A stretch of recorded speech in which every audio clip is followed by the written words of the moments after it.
Patay po ang isang doktor sa lungsod ng Cebu matapos siyang barilin ang sarili niyang pasyente.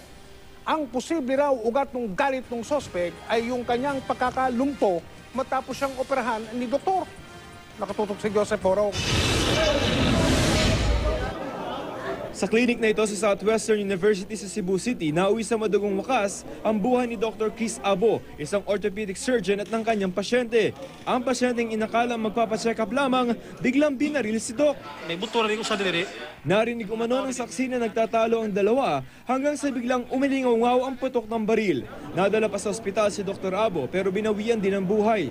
Ang suspect patay rin matapos umanong magbaril sa sarili.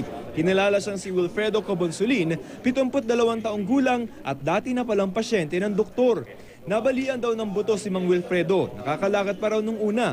Pero kung kailan umano siya inoperahan ng 4 na beses ni Doc, tsaka pa siya nalumpo. Ito ang posibleng dahilan umano ng galit ng matanda sa doktor. Ayon sa kasama na naka-wheelchair na suspect, hindi niya alam na may dala itong baril.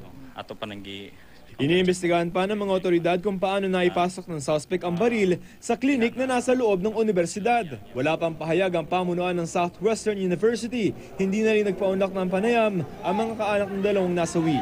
Joseph Morong, Nakatutok, 24 Oras.